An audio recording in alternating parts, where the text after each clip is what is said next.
All right, hello, welcome to the Modern Thought Room. My name is Jethro. This episode is going to be about getting more out of what you already know and have the ability to do. All right, this is at its heart a talent development type of episode. It's one of the pillars of how I think a lot of people can get to another level. A core base of that is just thinking differently.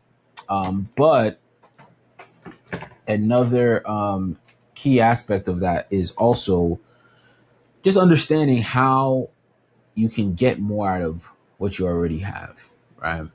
This is not that in like a hoarders type of I'm storing up extra things that I may use in the future type of thing, but it's in a deliberate, intentional way to make use of all the skills, talents, and abilities that you have. Most people are really talented. When you spend time researching consumers, um, people are talented. People have gifts. People have abilities. You might not be able to point it all out, and everybody might just kind of, boil down. Also, time spent in the classroom. Everybody's so unique. Everybody has a range of ability. Um, you can say, yes, this was my class that was underperforming, but you take out each one of those young people, or even in the case of the older adult folks, you take those people and you're just like, hey, you could do a lot. You could do a lot. You just need really some hand holding. A lot of us, myself included, need a bit more hand holding than we would like to acknowledge. So if you are somebody that knows that you would actually need more hand holding than you would want to say out loud in public, stay tuned, keep watching. If not, if you could do everything solo dolo by yourself, adios, catch you next time. But for the person that's like, yo, in reality, I know that when I got somebody that's right next to me that's helping me out in a situation, I myself am more motivated, and I plug in and I'm able to grow and improve and see myself get to levels that I already know I am capable. Everybody knows they're capable of something greater than where they are at that exact moment. Sometimes they don't ever achieve it, and that is a tragedy. I hope, pray that for those tuned in right now, that isn't your circumstance, that at some point, Lord willing, you accomplish those things that you know that you are able to do in any and every context. And yeah, I hope I can contribute to that happening. All right. So making more of what you already have. There's an individual lane, there's a team lane, and there's a business lane. So in the individual lane, right, you have it in a personal way, social way, emotional way, professional way. In a team sense, you have collaborative, you have a sort of interactive way or interdependent way. You have a developmental way, but you also have it in a diverse way. Diversity. That's the word. I'm reading my handwriting. Diversity is what it is. You have it in terms of diversity, and then um, there's a type of a perspective that also comes about that. In business, you have your archives, you have your up to the minute learning, you have your data, you have your agents, you have your privileges, you have all these things. So we're going to take a look at each one of these sort of channels, um, and what it means to making more out of what you already have, right? Again, one of the core premises of this is that everyone already has a wealth of talent and ability. It's just about getting more out of it. One of the best ways to get it out and expressed is through just changing how you think. And I'm hoping to kind of contribute to that right now. All right. So personally, we go with individual first. In a personal sense, you are acquiring a lot of data from lived experiences, data from things you're consuming, right? With that, you are forming your own mindsets, you are forming your own theories, and those are the things that are in a way going to govern how you deal with other people in a personal way and deal with yourself in a personal way. Socially, related to the personal aspect, based on the data again that you're collecting from what you're observing in society and community, you are choosing to make decisions accordingly. Okay. And then emotionally, that is probably the most innermost one, where based on how you're regulating your emotions, how you've been taught to regulate your emotions, how you're learning to regulate, all those things will factor into then ultimately the actions, decisions you take. And then as an individual, professionally, how you show up, and what skills you will use based on what is being asked of you and what you also know that you could do beyond what is asked of you, right? So these things help you enjoy life, help you get the most out of life, right? These dynamics, excuse me. And what's important for that is, or what's important to know, excuse me, is that a fair amount of this might feel, it might feel like it was imposed upon you. All right. It might feel like it was imposed upon you. Like circumstance might have imposed a certain amount of things on you, and therefore you might not necessarily know how to get more out of what you already know, right? Or do more with the skills that you already have. What do I mean by this, right? So, personally, socially, emotionally, and professionally, however you're choosing to operate in a context, some of it is inadvertent. Some of it, right now, a big thing is everything. Everyone needs to do everything intentionally. Why? Why has that? Why is that a popular trend? Talking about doing things intentionally.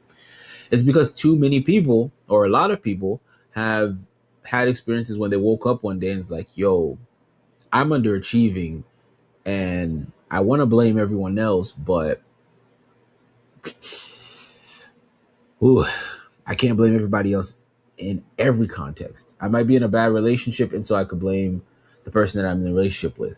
I may be in a bad situation at work. I could blame my coworkers. I may be in a bad situation um, emotionally. I could blame the people that raised me. I could be in a bad situation and, or excuse me, I could be in a bad situation socially and could blame the folks that are around me, right? All these things are things that you can kind of use to shy away from the weight that comes with having to make intentional decisions on every front. Now, the sort of breakthrough happens when you change how you think. Why is that important? Because you're not always able to change your circumstance at the speed that you would like. Again, you're not always able to change your circumstance at the clip that you would like. And if you're unsatisfied with that, but keep the same mindset, you're setting yourself up to almost feel tortured, right? And that's not a place that anybody wants to be. But when you say, okay, I want better for myself, right? That's like one of the first steps is like admitting, all right, I want better and I know I can do better. I know I want to do better and I believe that I can do better. Now you have to start reworking or rewiring how you think in all of these areas. You don't necessarily need to go and acquire new information yet. You might at some point go and do that.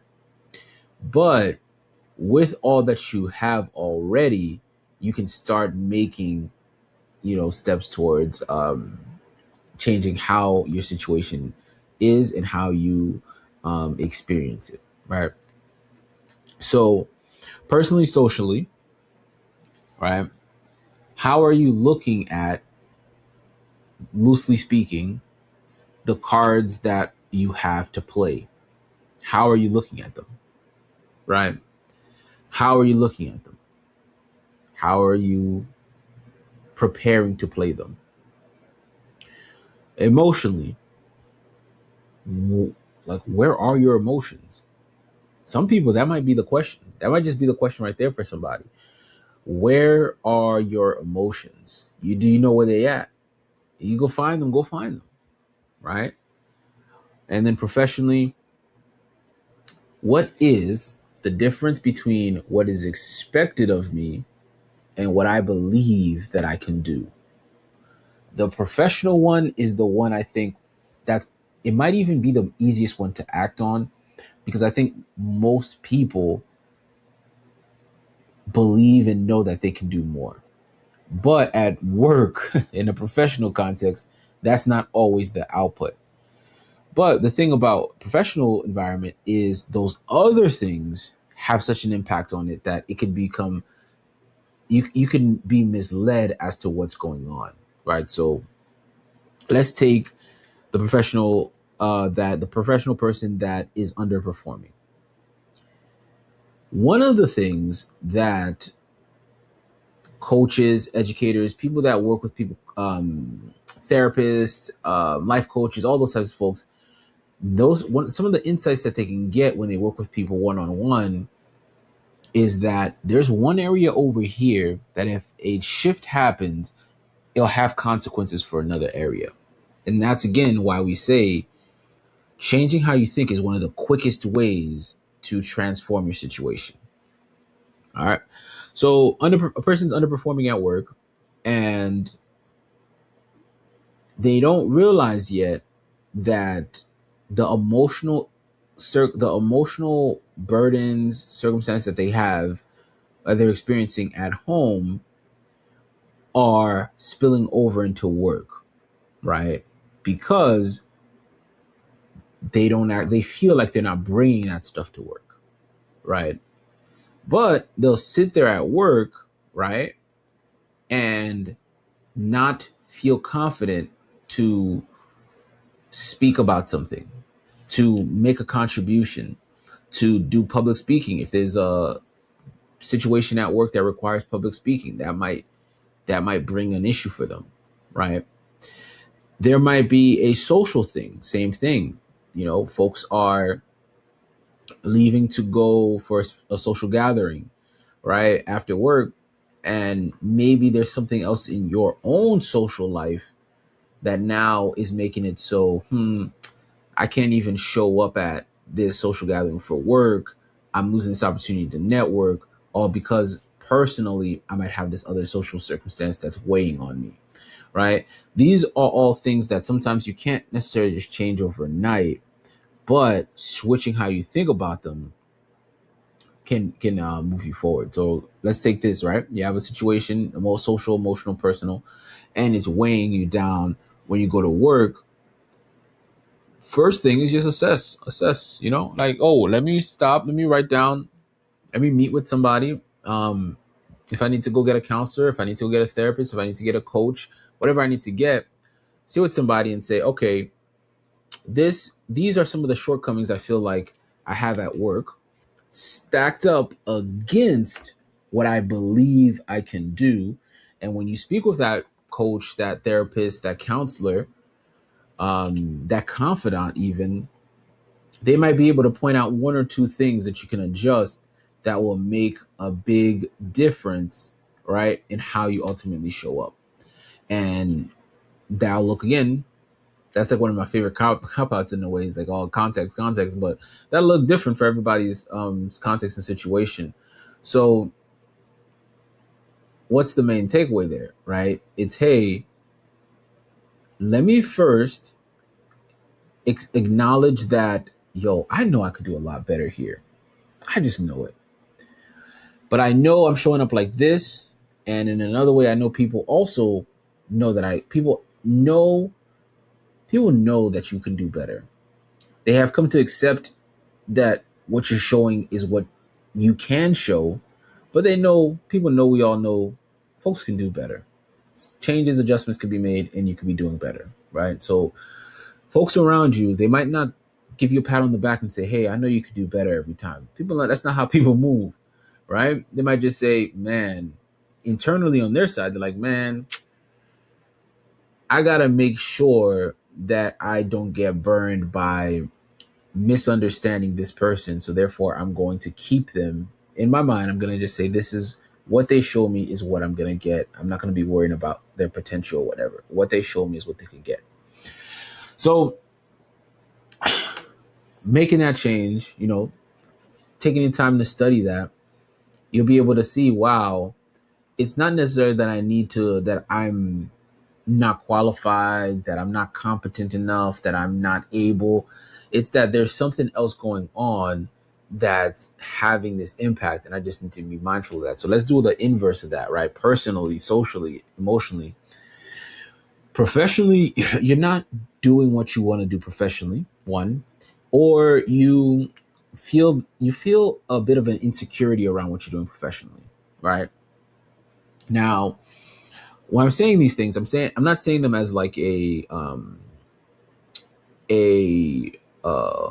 let's say like let me use this language. I'm not saying this like as like a therapist, the way a therapist could break these types of things down, or a life coach, or a counselor, something like that. I'm saying this as a person that focuses on how thinking impacts us, and how thinking and changing our thinking, most importantly, can bring about differences, right? All other things and resources are still going to be needed, but usually changes to how we think are often the most immediate ways to get more out of what we already have before we go on and get additional resources.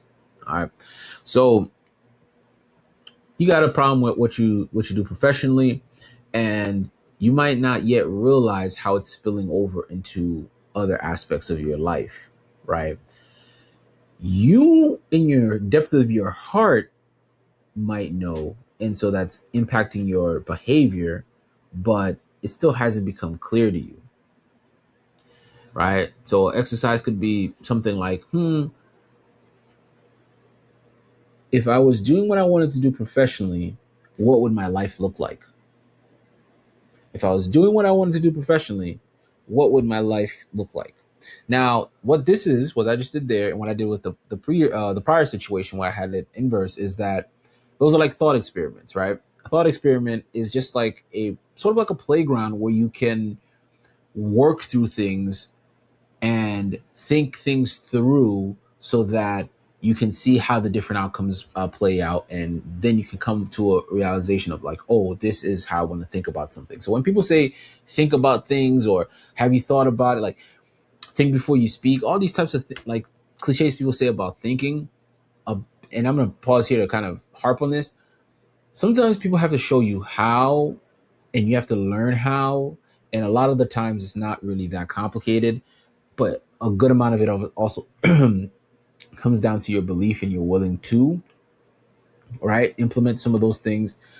But a thought experiment, if you aren't currently thinking in thought experiments, that's one major way that you're probably holding yourself back. And thought experiments might, that's a, again, another episode right there. Thought experiments, are very important, and just understanding that concept and doing it on purpose will make a big difference. So think on purpose, because that is one of the ways that you improve how you think, and then ultimately can find solutions or opportunities to make a difference, right? So again, paramount thing is that when we change how we think about things, it makes it a bit easier for us to identify opportunity. In this modern day, everyone needs to be able to think dynamically. Why? Because it's competitive, and you need to be able to identify opportunity so that you do not feel limited, and or um self-sabotage. I actually want to just end it right there. I just limited, but self-sabotage also. But the main thing is really so you don't feel limited, but a consequence of feeling limited is sometimes is you do self-sabotage, you do limit where you can go. So let's move on to teams, right? So teams are a little bit more complicated when we think about getting more out of what we already have. I'm going to use sports for this because sports coaches are a prime example of this. So if you don't watch sports, I'm sorry, but I hope you can follow. So one of the things we people that like sports appreciate is when a very elite level coach comes in and takes a team that was underachieving and now gets them to start achieving. The coach didn't get tremendously better players overnight. They didn't change the rules of the league.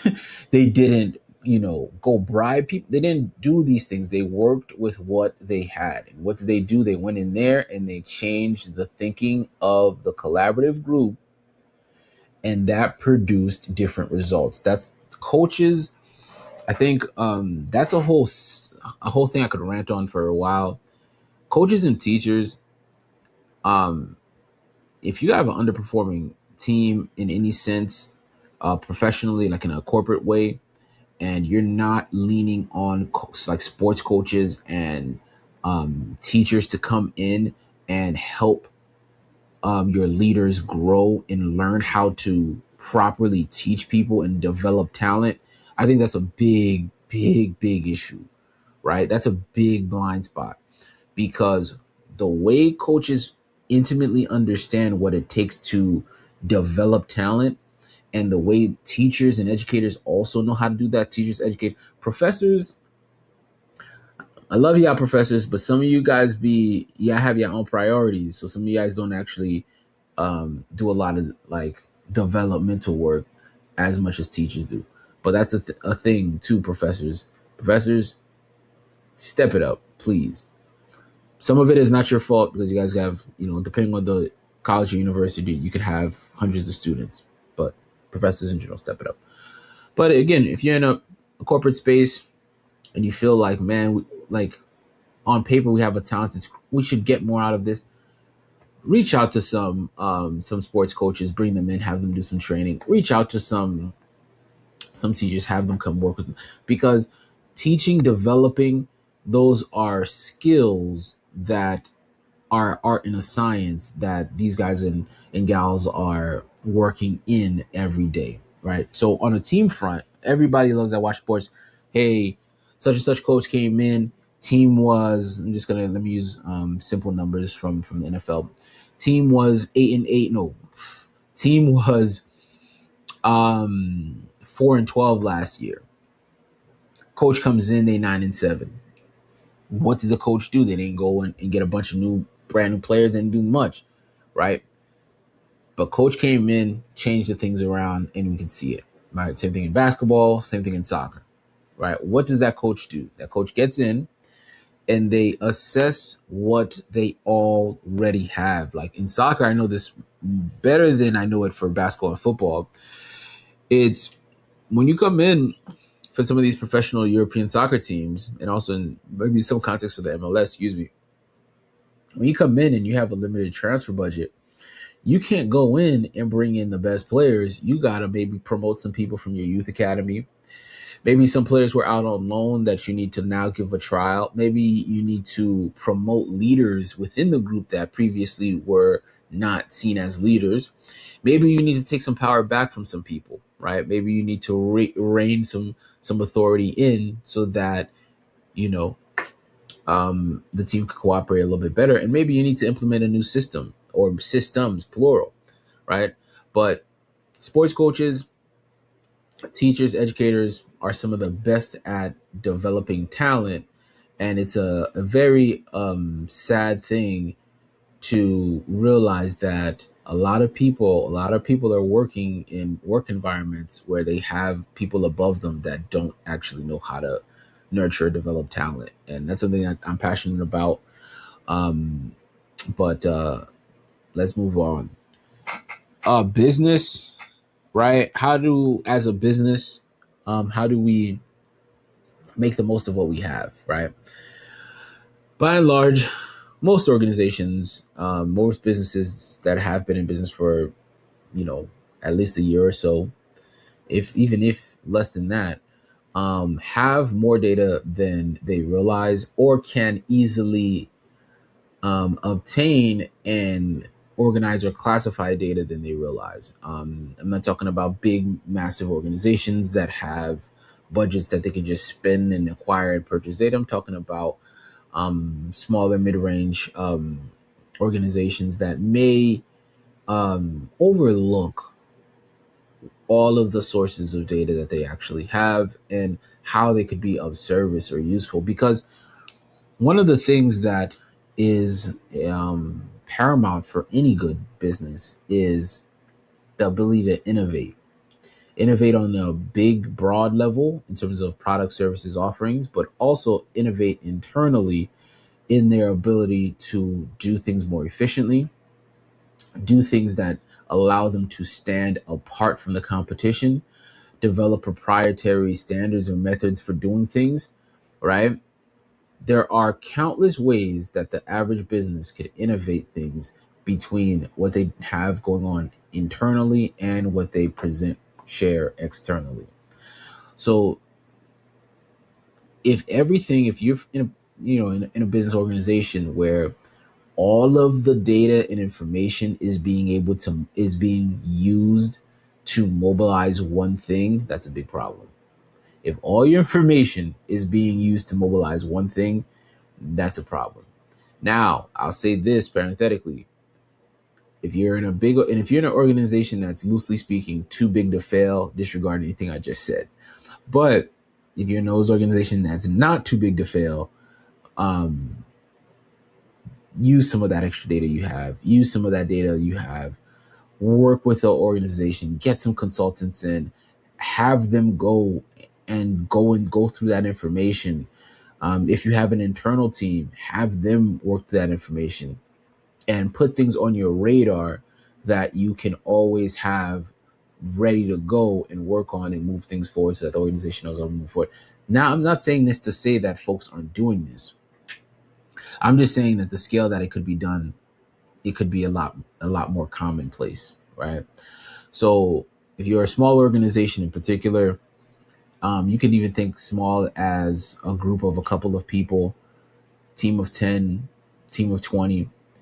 There's a lot of information that you probably already have that you not necessarily know how to organize and assess, but sitting down, developing a system or bringing in somebody else that can do that will help you get more out of what you already have, which is data that is unorganized and not being marshaled in the direction or in the service of something, right? So, talked about a couple of things. Part of it is getting more out of what you already have. In the individual's lane, it's very complicated. You All of these getting more out of what you already have starts with you first. The next tier is then getting help. First tier though starts with how you're thinking about things, right? So the individual, how am I sitting down and assessing things personally for myself and seeing how things stack up? As a team, who's playing what role? Are we all in the best positions? Are we all in the best roles? How are we working as a team? And then for folks in the business, it's like, what information do we already have? We're not really as lost as we think. We might actually have some information on hand somewhere in some sort of digital storage, or even if we haven't, to be honest, if we haven't gotten our stuff up to speed, we might just have a lot of data just in physical paper, um physical not physical phones, but we might have a lot of data that needs to actually become just digitized, in order so we can see that we have stuff. So across the board, start first just assessing things with what you have. What that will do is I'll give you avenues to move forward. Avenues to move forward. If you want to jump levels and move things even quicker, you then bring in help. And those folks, I highly recommend, particularly thinking about businesses, I highly recommend and also teams, any sort of team, even if it's not, you don't think of yourself as like a business team. Highly recommend folks working with sports coaches, teachers and educators, consultants, trainers, all like there are a lot of people that can step in and help support after that initial assessment has been done of, all right, what do I already have and how can I change how I think about them? So thank you. If this was helpful, leave a comment about just one thing you've thought about differently and how you started to act against it, and how you are going to move forward, right, in that space. So again, thank you. Leave a comment. Thank you for your time. Appreciate you. Adios. Ciao. Deuces.